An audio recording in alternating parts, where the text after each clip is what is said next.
Alô, você, nós estamos começando aqui mais um episódio do Arivalcast, o pior podcast das redes sociais, mas só com gente boa, né?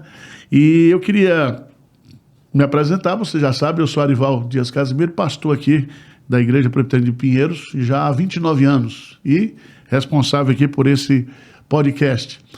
Hoje, o nosso tema vai ser missão no semiárido nordestino, missão no sertão. E está conosco hoje aqui o nosso querido José Carlos, mais conhecido como Zé da Água. Zé da Água, faz uma saudação pro pessoal aí. Pessoal, prazer estar com você, pastor Arival, prazer estar aqui no Arivalcast. Um sonho sendo realizado de poder conversar aqui junto aqui e poder falar mais do sertão, falar mais do que tem acontecido naquela região que a gente tanto ama e ver Deus agindo de forma tão poderosa. Amém.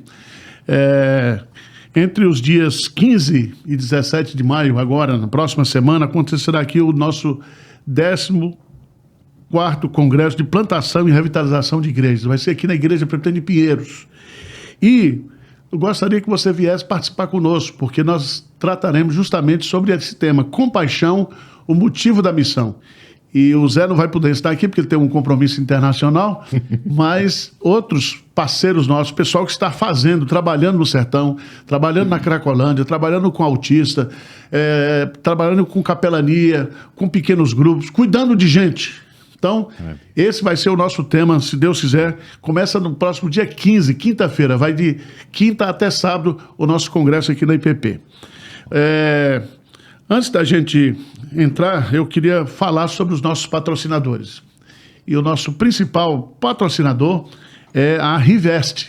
A Rivest trabalha com esses revestimentos aqui de parede, né? Se você quer reformar o seu apartamento, a sua casa, né? Principalmente a parte de banheiro, a parte de cozinha, esse material é fantástico. É um material ecologicamente correto e tem um preço baixíssimo. Você faz a montagem dele rápido e sem sujeira. Se você quiser, por favor, entre lá, né, no site da Rivest, www.rivest.com.br, e também assista o vídeo que vai passar agora apresentando os produtos da Rivest. Cozinha nova em um dia, quer ver? Então bora pro vídeo. A Rivest salva qualquer cozinha. E olha que essa até que tava boa, mas com as placas planas marmorizadas da Rivest, vai ficar ainda mais bonita, você vai ver. E é assim mesmo, sem quebra-quebra. É só você ir colando as placas da Rivest, uma depois da outra. E quando você precisar cortar pra fazer os ajustes, só usar uma tico-tico. Passa a cola na placa e na parede e gruda a Rivest aí pra ir transformando o ambiente sem fazer nenhuma sujeira. É fácil, rápido e limpo. Os encaixes nas laterais das placas Rivest deixam tudo muito alinhado. Ideal pra quem não quer ver aquelas coisas tudo torto na parede. Se você tem toque que nem eu, Rivest é um alívio, porque o revestimento fica retinho e uniforme. Ufa! E olha só, a exclusiva nanotecnologia utilizada pela Rivest na fabricação dos revestimentos torna as placas antifúngicas e antiaderentes. Por isso, onde tem Rivest, a limpeza fica muito mais fácil, já que impede a formação de fungos e não deixa a sujeira se fixar. E você pode ter todas as vantagens em um único dia de instalação. Um só dia, sem pedreiro, sem poeira, sem dor de cabeça com obra. É isso aí, a cozinha já tá pronta e a dona Miriam e o seu Rogério ficaram muito contentes com o resultado. Ficou ótimo o serviço, gostamos muito. Para mais informações, entra aqui no site da Rivest ou então chama no WhatsApp pra gente passar um orçamento para você. Nós estamos aqui com o Zé da Água, é o nosso entrevistado de hoje. Ele é casado há 10 anos com a Marcélia, né? Kelly, e pai de 2 filhos, o Hugo Salatiel, de 12 anos, e a Maria Flor, de 6 anos. Ele é aqui de São Paulo, mas mudou-se para o Piauí, né? Ele é missionário lá no Sertão Nordestino e é cofundador e CEO do Novo Sertão. Zé, conta pra gente aí um pouco da sua história, como foi o seu primeiro contato lá no Sertão e por que você foi morar em Betânia do Piauí. Pastor, como o senhor falou, sou de São Paulo, nasci e cresci aqui no bairro de Santana. Sim. Com 21 anos eu senti de Deus de ir pro Nordeste, passar 6 meses e já tô há 15 anos lá. Nunca mais voltei. Fui fazer uma escola de missões, de uma missão chamada Jocum, muita gente conhece. E em 2000 eu fui depois abrir uma base da Jocum no Piauí. Em 2012 era uma época de seca muito grande na região e me convidaram para conhecer Betânia do Piauí. Foi uma viagem rápida, uma viagem de um dia. Betânia de Teresina são 500 quilômetros de distância, é distante. E, professor, quando eu cheguei em Betânia, eu pedi para eles me levarem de uma comunidade rural, né, na zona rural. Sei. Eu fui num quilombo lá para conhecer. E eu fiquei com vergonha, sabe? Sei. De ser brasileiro, de ser cristão, de ser missionário na época e nunca ter conhecido aquela região. E voltando para Teresina, eu ouvi de Deus muito forte uma palavra que ficou marcada na minha vida. Deus falou comigo, assim, audível. Como você pode conhecer essa realidade e não fazer nada por esse povo? Desde então eu comecei a levar água e não parei mais. Estou até hoje levando água. Me mudei para Betânia depois, constituí família, a igreja, o instituto. Aí Deus foi abrindo portas. Se você quiser conhecer um pouquinho, entra aí no IBGE para você conhecer. Betânia do Piauí é uma cidade de 5 mil habitantes, mais ou menos? Tinha 6 mil em 2010, agora na última do IBGE tem 6.010 agora. Aumentou umas 10 pessoas. É bem pequenininha.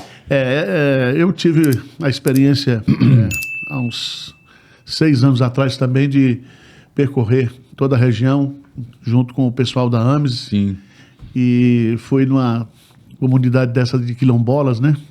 Eu vi uma menina de 25 anos, ela já estava no 6º filho, e cada filho com um pai diferente, no estado de miséria, E os dados apontam, não sei se bate, que o nosso semiárido, né, o semiárido nordestino, que começa aqui no norte de Minas e vai até lá em cima, são mais de 30 milhões de brasileiros em situação de pobreza total, não é isso?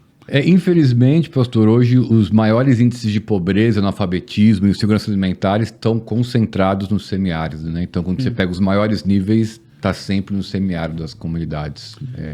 Agora, você nessa caminhada, né, como você já falou que foi o início, quais são os projetos que você desenvolve lá, né? A missão Novo Sertão. Sim. Você criou essa missão, você está lá trabalhando com parcerias, né? Sim. Qual é o seu trabalho específico lá? Quando a gente chegou lá, uma coisa que me chamou a atenção foi a pobreza, que a gente comentou aqui, e também a falta de igrejas, né? Certo. Que é uma coisa, assim, alarmante, assim, você vê. Betânia do Piauí tem 34 comunidades rurais, como se fossem bairros, e nunca na história tinha se aberto uma igreja numa comunidade rural da cidade. Então, a primeira coisa que a gente viu, a gente tem que abrir igreja. O senhor é especialista nisso. Então, a gente começou a abrir igreja, principalmente em zona rural da cidade. E depois, a questão da pobreza. A gente sempre viu muito trabalhos de assistencialismo no sertão, né? Mandar carradas de cesta básica, as coisas todas. Isso. Mas a gente sabe que cesta básica não vai resolver o problema. Então, o Novo Sertão nasceu com essa ideia de gerar oportunidades no sertão, né? Com meio da educação, da cultura, da geração de renda, da agricultura familiar. E aí que chegou a parte do poço, que a água, que sem água não dá para fazer nada, né? Então, hoje a gente atende ali em torno de umas 500 pessoas semanalmente de forma gratuita, com projetos que geram transformação, que eles não dependam de recursos do governo, nada, que eles consigam emprego, melhor educação por meio do que eles têm lá. Infelizmente, os políticos, né, eles não fazem absolutamente nada para transformar essa realidade. Me diga uma coisa, o evangelho vai à frente, mas dentro dessa visão nossa de pregar o evangelho, o lado social é importante, né? Pastor, eu vi assim, quando a gente traz essa parte social com a palavra bíblica, é como se tornasse palpável, né? O amor de Jesus para as pessoas, né? E eu passei isso, eu me lembro de eu começar a igreja lá e visitar as pessoas, e novo, né? Pergunta, o que você almoçou hoje? O cara falou, arroz. E eu, mais besta ainda, arroz com o quê? Arroz com arroz. E descobriu que o cara estava comendo arroz puro a semana inteira. E como é que você vai fazer um culto com essa galera sabendo que eles estão comendo arroz a semana inteira, né? Então, não tem como você separar uma coisa da outra, né? Porque a gente é muito criticado, né? Eu estou falando isso com a igreja de Pinheiros, né? Sim. E que eles acham que ou a gente é pentecostal, ou a gente é do evangelho social. A gente nunca está no centro, parece que a gente... Nunca está certo. Nunca está certo, né? A gente está sempre errado. E a realidade, quem conhece a realidade do Nordeste sabe que se o evangelho não chegar lá para produzir a transformação espiritual, o evangelho também vai produzir a transformação social. Sim. Né? Sim. Por exemplo, fala um pouquinho desse projeto, né? Que já tem uma cooperativa, Sim. Os poços estão sendo furados, as comunidades onde se fura esses poços, quer dizer, são comunidades que ninguém quer ir, né? São pequenas. Explica um pouquinho, porque Se Betânia do Piauí tem 5 mil, né? Sim. As outras comunidades, os distritos, são comunidades pequenas, não é isso? Sim, os comunidades vão ter 20, 30 famílias morando, né? Uma média ali. E esse é o padrão do sertão como um todo, né? São comunidades pequenas. Quando eu cheguei em Betânia, pastor, eu fiquei 3 anos sem comer alface, por exemplo, porque não tinha, ninguém produzia nada, né? Certo. E não é porque não tem terra, o sertão é grande, tem muita terra. Aí a pessoa vai falar, não tem água. Em Israel, chove metade do que chove no sertão brasileiro. E lá ninguém tem dificuldade com comida, por exemplo. Falta mobilização para produzir, né? Certo. Então a gente começou a entender como produzir num clima semiárido e dá para fazer 1 milhão de coisas. E aí nasceu a ideia de fazer os quintais produtivos, que são pequenos espaços onde eles produzem alimento orgânico, sem agrotóxico. E hoje a gente tem uma feira de orgânico que toda semana vende lá um monte de verdura e tudo mais. Aí a gente criou uma associação cooperativa. Acabamos de sair numa reportagem do G1, né, com uma baita história ali de como mudou a cidade. Então é possível, e tudo a partir do evangelho, né? Sim. Essa questão, por exemplo, da agricultura familiar, esses projetos das hortas lá, além de alimentar as pessoas, né? Chega ali, ele cria a galinha, cria o porco, cria a cabra, cria uma vaquinha, se puder comprar, né? Para dar o leite e tudo. Essas pessoas também conseguem algum tipo de renda, porque a cooperativa ajuda nisso, né? Sim. Tem 2 pilares principais. Primeiro, a pessoa comer melhor, né? Ter acesso à verdura. E o segundo é a geração de renda, porque ela não vai comer tudo que ela produz, então ela vai vender. E hoje a gente deve ter em Betânia 70 famílias produzindo. Então, se juntar um pouquinho de 70 famílias, dá um negócio grandão. Sexta-feira agora eu não vou estar lá, mas vai ter uma feira da agricultura familiar que vai juntar a cidade inteira. E teve mês passado, e o prefeito me deu o microfone, e a gente pôde pregar o evangelho para toda a cidade reunida, né? Então... São oportunidades que Deus vai dando para a gente a partir desse interesse pela pessoa como um todo, né? Agora, você acha que há espaço para crescer mais? Porque a necessidade lá é muito grande. Né? Nós, estimulados pelo seu projeto lá, nós chegamos lá em Caridade do Piauí. Isso. E nós estamos atendendo 400 crianças lá, a Igreja de Pinheiros. Que legal. E em parceria com a AMES, né? Sim. Nós construímos lá o templo. O templo está pequeno. Aleluia, amém. O templo já está pequeno, né? E realmente a igreja hoje é uma referência, né? Com reforço escolar. E quais são os principais problemas que a população do semiárido enfrenta? Além da desesperança, principalmente dos jovens, dos adolescentes, quais são os problemas? Alcoolismo, violência doméstica, quais são os... Elenca para nós aí, e se puder dar um exemplo. Claro. Pastor, eu acho que nessa questão de comunidades, acho que tem 2 muito grandes, né? Primeiro, o jovem do sertão, ele não tem referência. Então ele nasce numa família que nunca ninguém teve um emprego. Nunca teve uma profissão além de agricultor rural e que hoje às vezes está até desistindo. Então ele cresce sem referência nenhuma e ele não sabe para onde ir. Se ele vem para São Paulo hoje, é pior do que ele ficar lá. Né? Se ele vai querer estudar lá, ele tem dificuldade de conseguir um emprego. Então a gente vê uma juventude muito perdida. E o que acontece? Aí ele vai começar a ter filho cedo. É difícil você encontrar um jovem de 20 anos que não tem filho no sertão. E vai se envolver com bebida. Que no sertão, as cidades que nem a minha, Betânia, você não vai ver muita droga assim, cocaína, maconha, mas o álcool é que nem uma droga. Porque crianças de 12, 13 anos é normal já estar envolvida em bar, essas coisas todas. Então, você vê uma geração que já está crescendo destruída, né?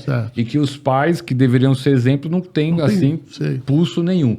Então, tem sido um desafio grande isso pra gente. E principalmente a gente fala que o sertão profundo, que é a zona rural, né? Que hoje as contas são cerca de 6 mil comunidades sem nenhuma igreja presente, que nunca teve. E que é difícil você alcançar, porque são lugares distantes, lugares onde é difícil manter um obreiro, né?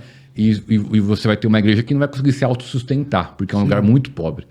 Então a gente está quebrando a cabeça e orando a Deus para como conseguir chegar nesses lugares e como avançar nessas ações com a juventude, para criar uma juventude forte, né? Que consiga superar esses desafios na região. Lá no Instituto, que inclusive é da construção da sede, né? Você está Sim, construindo a estamos sede. lá. Você vai ter esse trabalho de profissionalismo também, de criar essas expectativas, né?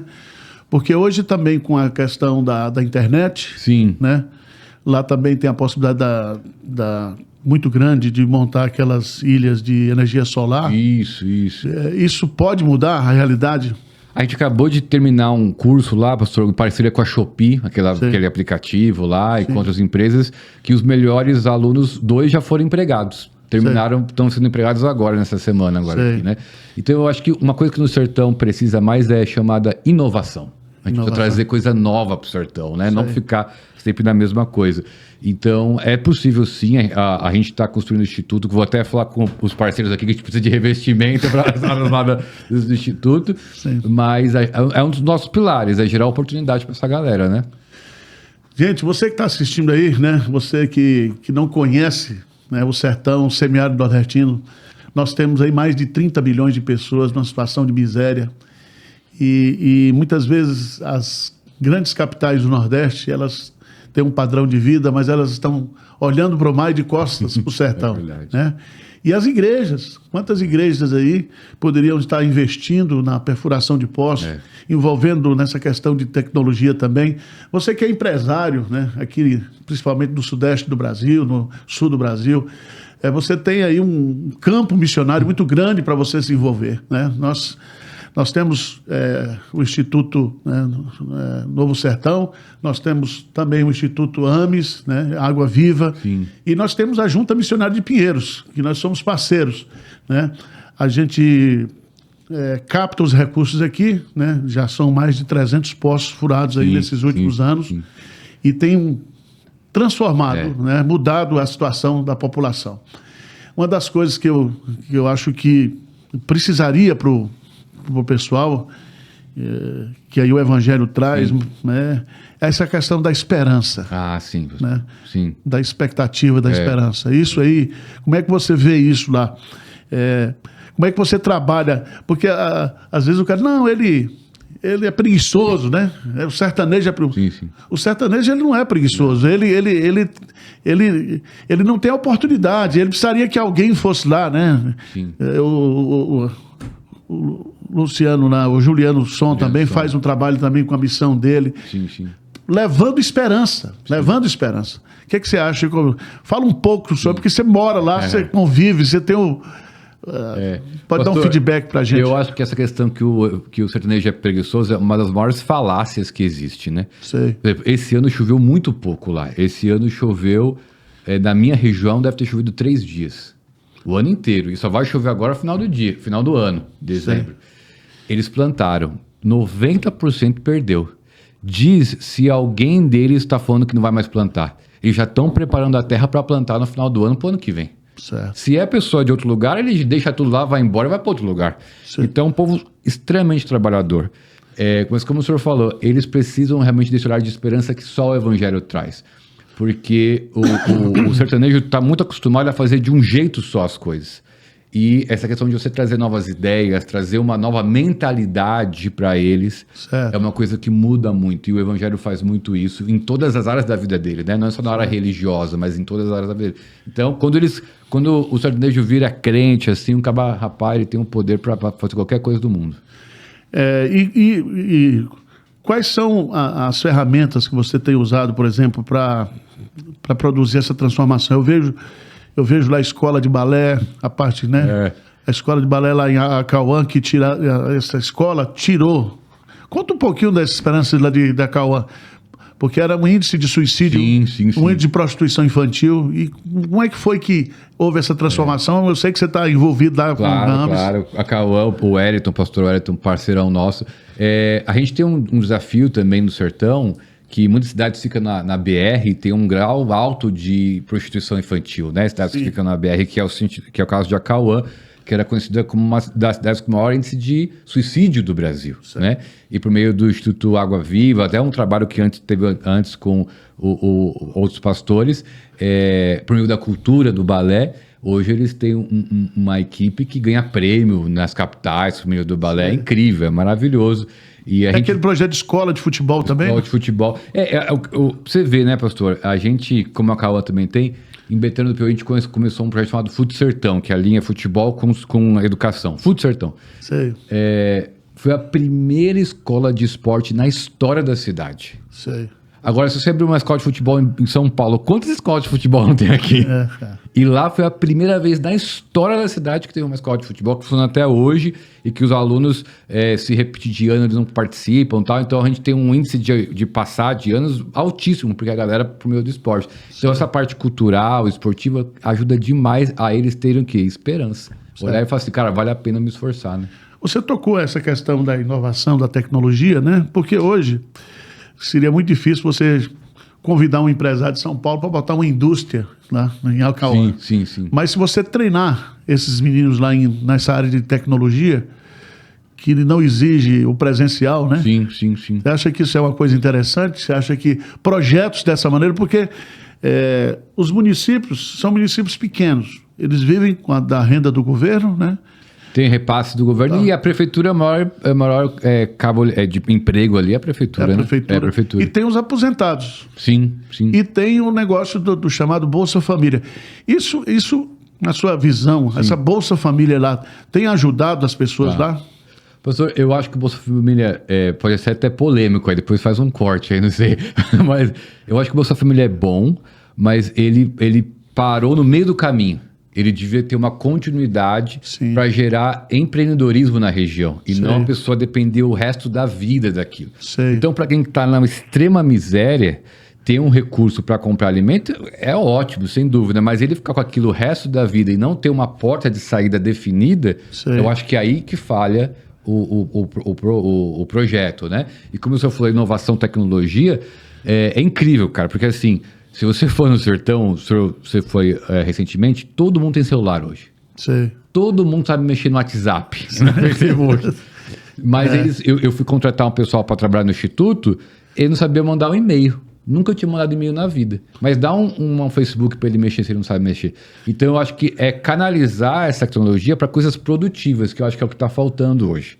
E aí os empresários que estiverem vendo, que tiverem ideias, a gente está super aberto para como canalizar a juventude para questões tecnológicas produtivas na região. E acho que isso está faltando hoje, né? Sim.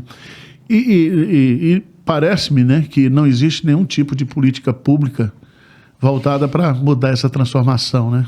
Acho que esse talvez é um dos maiores problemas que a gente tem, professor, porque, por exemplo, a questão da água. A minha cidade que eu moro, não existe água encanada. Não tem um cano com água a cidade inteira.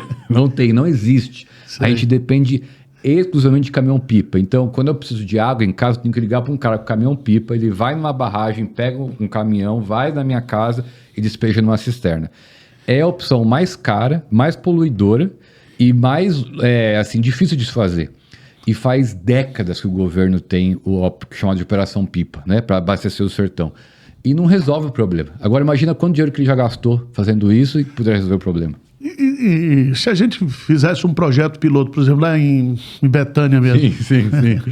Porque tem água no solo. Sim. Seria possível, através de perfuração, né, você criar um tipo de uma barragem local e fazer esse tipo de política ou não? Professor, pelo que a gente vê, e até estudando outros países como Israel, é o grande case, né, em relação à água do mundo. A gente vê que não existe uma única solução. São um mix de soluções que vai prover. Então tem a questão dos postos, tem a questão das barragens, tem a questão do desalinizador. A questão é você fazer um mix de tudo isso para prover água para a pessoa. Como você falou, o problema até hoje, não existe um programa para solucionar o problema. Só vai empurrando com a barriga as coisas. Eu vi que foi feita a transposição e a transposição hoje está prejudicada, né? A água não está chegando onde deveria chegar. A transposição é muito polêmica porque acho que o maior problema, que a maioria fala, acaba ajudando grandes produtores que acabam recebendo água para irrigar grandes áreas e passa por comunidades pequenas que continuam sem água. Né? Então, é algo que às vezes parece-me que não foi feito um planejamento adequado, né? E não foi pensado para o sertão como um todo, né? Precisa pensar algo para o sertão como um todo. Tem que pensar na realidade. Você tem uma ideia de quantos municípios existe nessa situação de pobreza no semiárido ou não? Você tem esses dados aí? Então, no semiárido hoje, dos 30 milhões de pessoas que o senhor comentou ali em vulnerabilidade, em torno de 60% está em situação de alta vulnerabilidade, né? Então, como eu comentei no começo do podcast, quando você pega, pastor, os piores índices sociais do Brasil, eles estão concentrados no sertão. Sei. Não é nos ribeirinhos, né? Não é nas favelas, está no sertão. Então, falando em pobreza, infelizmente o sertão onde concentra mais isso hoje. Certo. Você que está nos assistindo aí, né, compartilhe esse programa. Nós estamos aqui também provocando você, né, que vive aqui numa zona de conforto, numa zona muito abençoada. Você que tem tanto e reclama muito, né? Nós estamos aqui querendo criar uma oportunidade, né, para você levar esperança para essa população lá do sertão. Então, assista, compartilhe, entre em contato conosco. Sim. Estarão aqui os contatos lá do Instituto Novo Sertão, os contatos aqui da Igreja Presbiteriana de Pinheiros, da Junta Missionária de Pinheiros. Nós estamos prontos para isso. Nós estamos discutindo, inclusive, né, da possibilidade da gente criar uma empresa para perfuração de poços, né? Para quê? Para justamente atender essas comunidades, né? Desses poços que nós já furamos lá, já tem um cálculo que é feito de quantos biolitros estão sendo produzidos, né? Disponibilizados para a população, e também o quanto já foi economizado do dinheiro do povo com a compra, né? Quanto é que custa um caminhão-pipa hoje? Professor, hoje, como está uma época de seca forte, o mínimo é R$250. 250, o mínimo. O mínimo. Isso aí vai aumentando de acordo com a distância da comunidade para a fonte de água, né, próxima. E essa água não é água tratada? Não existe água tratada no sertão. Não existe água potável, não existe. O tratamento de água é nulo, né? Sei. Tá vendo aí? Então, vamos participar. Vamos participar. Vamos ajudar aqui o nosso sertão. Agora, há outras perguntas aqui, né? Até que ponto a parceria com as igrejas ajuda esse projeto de transformação? Pastor, a gente tem visto, né? Eu cheguei no sertão em 2012, fazem 13 anos, né? E era uma outra realidade de sertão há 3 anos atrás. A igreja era bem mais omissa. Pela graça de Deus, a gente tem visto um movimento de igrejas indo lá. Eu acho que falta ainda a igreja pensar em estabelecer projetos de longo prazo no sertão, né? Não só coisas rápidas de uma semana, mas coisas de longo prazo. Porque, como eu citei anteriormente, hoje a conta são 6 mil comunidades rurais que nunca teve a presença de uma igreja. E sem um trabalho de longo prazo, a gente não consegue, né, esse desafio. Então, a igreja é super importante, tanto para a questão da implantação de novas igrejas, como para a parte social, mas pensando numa ideia de longo prazo, né, não uma coisa rápida. Por exemplo, vamos colocar um exemplo aqui. Eu vi um projeto desenvolvido pela AMES, onde eles estão criando uma usina solar, onde eles vão ter a energia para alimentar o projeto, mas também para vender. Porque a questão não é só você criar um projeto social, é a manutenção. Isso. Né? É o custeio disso, né? Como é que você vê isso lá? Aquela questão de eólica também tem ajudado alguma coisa lá? Então, isso que o senhor falou é super interessante, porque hoje o sertão é um dos maiores provedores de energia renováveis do Brasil, né? Energia eólica e energia solar. Na minha cidade, Betânia do Piauí, acho que é o 3º maior parque eólico da América Latina que a gente tem lá. Só que ainda é difícil, pastor, isso gerar benefício para a comunidade. Pouca coisa reverte para a comunidade, né? Muitas coisas ficam só entre as empresas mesmo. E aí você precisa saber falar para conseguir gerar isso para a comunidade.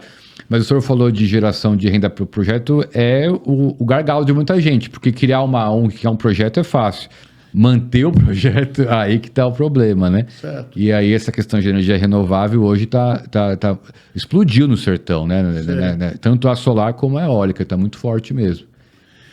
E essa questão, por exemplo, da perfuração de poços, porque isso é uma coisa assim que me impressiona muito, pelo que eu já fui lá ver, e também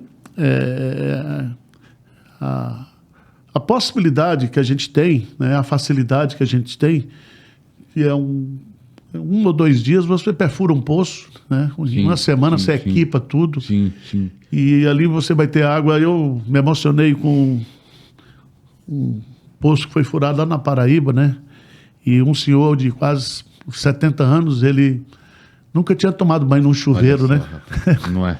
E aí foi feito o poço, Sim. foi colocada uma caixa d'água na casa dele, e pela primeira vez na vida ele tomou um banho de chuveiro, né? Sim. Eu vi uma senhora chorando também quando abriu a torneira para Não é? poder lavar prato, né? Só quem vive isso aí sabe dizer.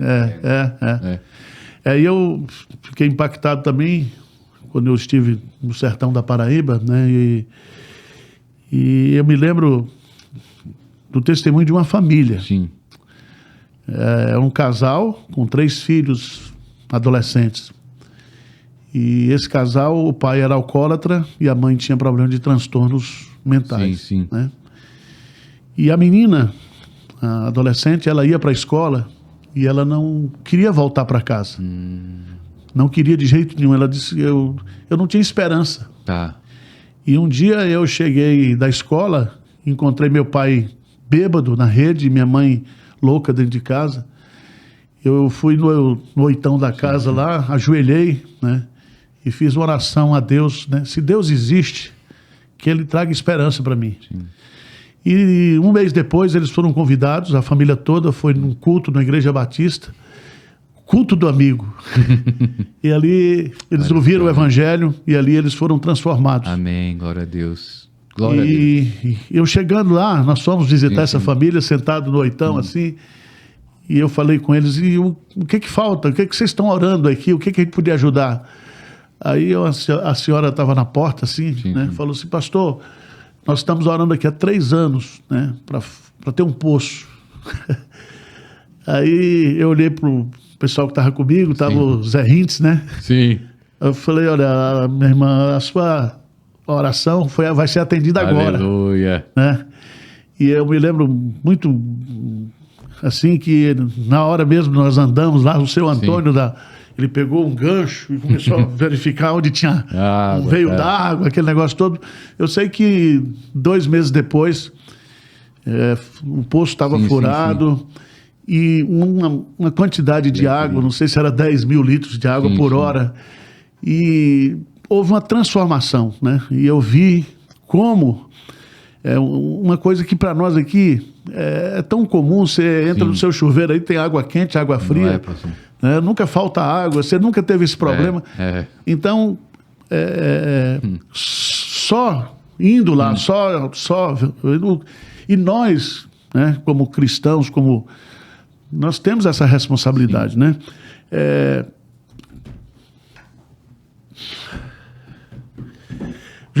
Você já viveu alguns testemunhos marcantes lá, né? Sim. Por exemplo, o filho que você tem é adotado. Conta para nós aí essa experiência. Tem coisa que a gente só vai saber explicar vivendo, né, pastor? E o meu primeiro filho, Joaquim, a gente teve há 8 anos atrás. Eu já era missionário no sertão e Deus, pela vontade dele, sabe por quê? Com 10 dias de vida, o Joaquim faleceu, né? E eu fiquei muito consternado e em dúvida, porque preciso ser bem sincero, eu falei com Deus assim, Deus, quantas crianças já não alimentei no sertão? Quantas crianças já não ajudei no sertão? Por que o Senhor permitiu que o meu filho morresse? Né, com uma infecção hospitalar, assim, uma coisa assim tão... Né, enfim. Mas eu voltei pro sertão e depois de, acredito que 3 meses, uma avó e uma criança mudou pro lado da minha casa, uma avó super alcoólatra, com um menino de 5 anos, que não tinha o que comer, a gente começou a convidar ele para comer em casa, e depois de algumas semanas o conselho tutelar me liga e fala para mim assim, Zé da Água, aquele menino que está na sua casa, ninguém quer ficar com ele. E ele está indo para um abrigo essa semana. Você não quer adotar? Eu nunca tinha nem cogitado para ser com a minha esposa de adotar uma criança. E aí eu me lembro que eu falei com ela assim, falei, amor, a gente tá aqui tentando abrir igreja, fazendo um monte de coisa, só Deus sabe se vai dar certo ou não, não sei. Mas a vida de uma criança, a gente tem a certeza que a gente pode mudar, né? Certo. E a gente estava com o quarto pronto do Joaquim, tava tudo montado, né? Sei. E aí, em uma semana para outra, a gente tinha o filho. pra estar no quarto, ele tinha 5 anos na época, hoje já tá com 12. Aí depois de, acho que nem um ano, veio a nossa filha, Maria Flor, que tem 6, eles se dão super bem, assim, graças a Deus, super bacana. E foi uma experiência, assim, só vivendo para você ver, né? Você perder um filho e depois de algumas meses você tem uma outra criança na sua casa, assim, como um filho, e ele é incrível, o menino toca bateria na igreja, prega para os amigos na escola, é crente de verdade, assim. E do ponto de vista, assim, de transformação social, né? Você já deve ter chegado em comunidades, assim, muito destruídas, né? Sim. E a transformação que foi feita com... Tem alguma coisa que lhe impactou? Pastor, eu acho que tem 2 histórias, assim, uma em relação à chegada da igreja. Estou chorando já aqui, né? Eu começo a falar sobre esse assunto. Uma é questão sobre a igreja, outra questão sobre os poços. Quando a gente começou lá, o trabalho da Igreja dos Interiores, a gente recebeu uma equipe, que a equipe falou pra gente assim, me leva no lugar mais distante que vocês têm aqui. A gente levou eles lá pra Serra do Inácio, um lugar longe. 1h30 de pau de arara pra chegar. Chegando lá, não tinha igreja, não tinha nada, eu fui fazer o culto num bar, porque era o único lugar coberto que tinha, era o bar. Fazendo o culto, de repente, uma mulher levanta a mão e fala assim, graças a Deus que vocês estão aqui, no meio do culto. Ela fala assim, e o pessoal achou estranho, assim, um lugar no meio do nada, e terminando foi perguntar para ela o que tinha acontecido. Ela falou assim, não, meu filho, é porque alguns meses atrás eu queria conhecer a Deus, e eu só sabia da Igreja Católica. Então eu fui na Igreja Católica aqui, comecei a ouvir o padre falar, só que eu sei ler. E lendo a Bíblia, eu vi que o que o padre estava falando estava certo, né? E alguém falou para mim assim, o Jesus de verdade, certo, é o Jesus dos crentes, falou para ela. E ela falou assim, mas eu não conhecia nenhum crente. E não tinha nenhum crente na minha comunidade. Então eu comecei a pedir para Deus, Deus, manda um crente aqui, porque eu quero aceitar esse Jesus. E hoje vocês chegaram aqui, eu quero aceitar esse Jesus que você está me falando. E ela aceitou Jesus e hoje ela é pastora de uma igreja lá na Serra do Inácio, ela está pregando a palavra para outras pessoas e tal. E eu fico muito impressionado com isso, pastor, porque isso é uns 10 anos atrás, alguém no Brasil orando para conhecer um crente. Uma igreja que tem 30 milhões de pessoas, né? E a pessoa orando para conhecer um crente, né? Então, isso me choca muito. E os crentes criando área VIP, né? Meu Deus do céu. Então nós estamos lascados. Nossa. Né? E outra coisa que eu me lembro muito, questão do poço, o Quirino até fez uma matéria com esse rapaz. No interior lá de Betânia, o pai marcou um poço e já fazia 30 anos que aquele poço estava marcado. E o pai estava prestes para morrer, pastor. Sim. E o pai chamou o filho e falou assim, aqui está o poço marcado, eu vou morrer, mas vai vir alguém aqui para furar esse poço. E o pai não gostava muito de crente, tá? A mãe dele também não, aqueles mais antigos. E aí chegou lá os crentes lá, né, junto com a igreja presbiteriana, e foi naquele poço que fazia mais de 30 anos que estava marcado, e o pai morreu e falou daquele poço ser furado. E o poço foi furado, o filho se converteu, hoje é uma bênção na igreja, e está dando água para um monte de gente lá. A mãe dele, que era a esposa que o pai morreu, hoje vai para a igreja também e tal. E eu fico pensando assim, cara, 30 anos o cara veio naquele torno no chão. E falou assim, ali tem água. Mas ele não conseguiu nunca ver aquela água. Ele morreu, mas falou pro filho, alguém um dia vai vir furar esse poço aqui. E Deus nos deu o privilégio de ser essas pessoas que chegam lá para furar esse poço. Você não sabe, mas você pode ser resposta de oração, né? De gente que está precisando, como aquela mulher que eu citei aqui, né? Sim. Até o presbítero, ele teve um problema de uma dor de barriga, pediu para ir no banheiro lá dessa casa. Quando chegou lá, não tinha banheiro. Era um buracozinho assim no chão. Imagino. E ali não tinha chuveiro, não tinha descarga, não tinha absolutamente nada, né? E você que está assistindo a gente aí, que o Espírito Santo toque o seu coração. Amém. Para Deus levantar você como os nossos parceiros aqui, nossos financiadores do Sertão, porque a gente sempre está falando isso, né? É uma filosofia nossa aqui também, a gente não põe placa, né? A gente não usa desse trabalho para a questão pessoal. Inclusive eu falei com o Zé da Água, você já foi chamado, convidado para ser vereador, prefeito lá em Caridade do Piauí? Não faça isso não, sua missão lá, nós estamos lá com outra missão. Deus vai levantar políticos honestos, pessoas que vão ter um coração voltado, né, para a comunidade. O que mais a gente podia falar aqui, Zé? O que você gostaria de falar? Pastor, essa parceria com a IPP, eu acho que assim, é interessante, né? Porque olhando para trás, a gente começou com a ideia de furar um poço, né? E depois 2. Então eu vejo como é interessante a gente começar pequeno. Eu cheguei no Sertão com 3 galões de água, primeira vez que eu fui. Era o que eu conseguia levar. Sei. 3 galões de água de 20 litros, né? Sei. E não por mim, não pelo Senhor, mas o que Deus usa a vida das pessoas para fazer, né? Então, eu acho que às vezes a gente fica muito na cabeça de querer fazer grande, de querer solucionar os problemas gigantes, e a gente não começa a fazer o pequeno, né? Às vezes uma família, às vezes abrir um ponto de pregação, né? E é isso que vai fazendo diferença. E Deus vai dando escala depois. Aí a escala é com Deus, né? Isso aí Qual foi o maior aprendizado que você carrega nessa caminhada aí, do ponto de vista da sua relação com Deus? O que você tem experimentado de Deus? Qual é o atributo de Deus? Alguma coisa que você... que isso mexe com você, com sua esposa, com seus filhos? Sim. Pastor, é uma pergunta difícil. Ficou muito teológico, né? Ele tem várias, mas uma coisa que a gente tem vivenciado lá, e que talvez quem está assistindo a gente agora também, vendo essas histórias às vezes de escassez, né? Porque, nossa, como é difícil e tal. Realmente tem muita coisa difícil, e comparando com o contexto de São Paulo é outra coisa. Mas às vezes pode parecer que a solução do sertão é recurso, né? Que a solução do sertão é estrutura. Mas uma história que é rapidinho interessante. Quando a gente foi começar a construir o Instituto, a gente está construindo nossa sede lá, né?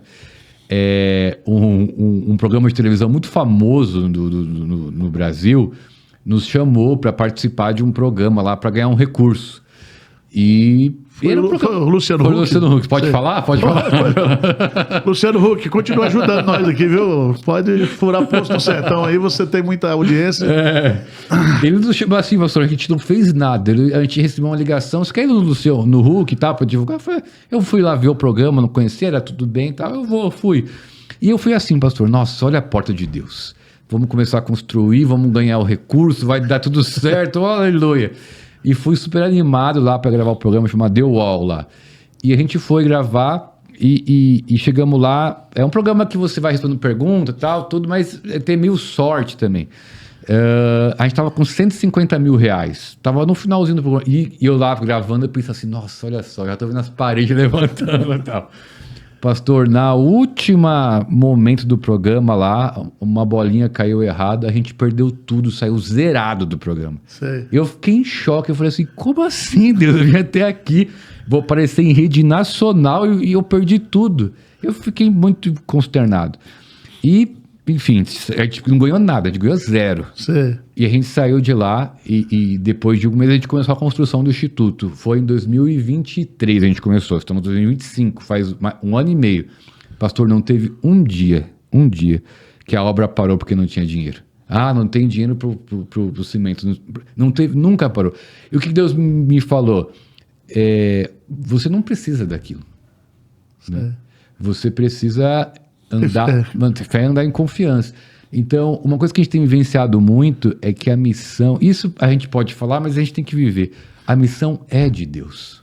A missão não é do homem. A missão não é do dinheiro. Lógico que o recurso ele é usado para isso, mas se alguém falar assim, eu não vou dar nada, Deus continua agindo poderosamente na missão. Mas Deus conhece os ricos, né? Ele podia dar uma força para nós também, né? A gente aí, né, que gasta... Sim, luxo, gente que gasta tudo, com mas tanta eu acho coisa. que eu percebo isso porque às vezes a gente, e eu mesmo já fiz muito isso, a gente se trava por causa do recurso, né? A gente não tem e fala assim, não vai acontecer, não vai. Eu me lembro muito bem que eu perguntei pro senhor, pastor, qual que é o segredo da igreja crescer, sair de, sei lá, X e ir para 10X? Eu falo assim, missões. Então eu vejo assim, cara, a missão não vai depender do recurso que tem no bolso, Não, né? você sai e Deus vai mandando. Não é? A Não providência de Deus. Então, E não vai faltar dinheiro pro sertão. Se você é um privilégio que Deus está dando para quem puder ajudar, mas a obra de Deus, A obra de a obra de Deus- Deus sendo feita de acordo com a vontade dele, não faltarão os recursos de não Deus. falta. Né? E por que eu tô falando isso que é um aprendizado para mim como pessoa? Porque a gente vai entender a soberania de Deus. Certo. A gente vai vendo isso na prática. Certo. É uma coisa de falar, Deus é soberano. Outra coisa é você estar no meio de uma situação de extrema pobreza, você não ter recursos, e você vê Deus agindo de forma sobrenatural, você fala, só pode ser Deus agindo aqui. Isso é maravilhoso, né? Isso é maravilhoso. Eu quero... Às vezes a gente fala, né? Pede. Pastor, por que você não pede a Deus, né? Tem o George Miller, né? Que só orava para falar com Deus. Eu disse, Senhor, mas é porque a carência é tão grande e a gente gostaria... A gente tem pressa de querer Sim, resolver, sim. né? A minha psiquiatra, toda vez que eu vou lá, ela me pergunta, pastor, o senhor já deixou de ser onipotente? Porque a gente quer resolver o problema de todo mundo, né? E a gente não tem condição de resolver nada. Mas Deus tem dado esse privilégio. Então, Zé, deixa uma palavra final aí. Amém. Né? Fala para o seu público aí. Amém. Pessoal, primeiro... Fala ali, ó, dá um recado. O recado ali para quem está nos assistindo. Primeiro, como a gente falou aqui, é um privilégio servir ao Senhor, né? Como a gente testemunhou aqui, eu já perdi um filho na missão, né? Eu já passei escassez na missão de não saber o que eu ia almoçar, né? Mas em todos os momentos, seja de escassez ou seja de grande fartura, é um privilégio a gente poder servir a Deus. E para quem está assistindo esse podcast, para quem vai assistir depois, eu queria te encorajar a ter uma vida de propósito em Deus. Porque eu acho que um dos desafios que a gente tem hoje na igreja é que as pessoas vão para a igreja sem propósito. Vão para a igreja como se fosse um clube. E por isso a gente tem uma grande massa de mais de 30 milhões de pessoas que se dizem seguir a Jesus. E a gente tem 6 mil comunidades no sertão que nunca ouviram um culto pregando a palavra de Deus. Isso é um buraco muito grande.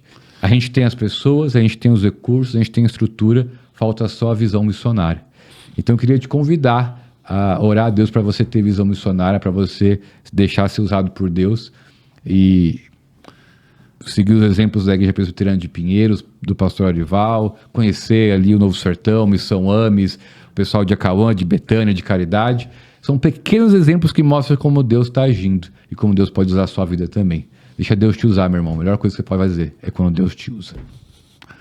Valeu, Zé. Muito obrigado. Deus continue abençoando você. Muito obrigado você aí. E até o próximo episódio do Arivalcast. Grande abraço. Se você gostou desse vídeo, curta, compartilhe. Se inscreva também no nosso canal, tá bom?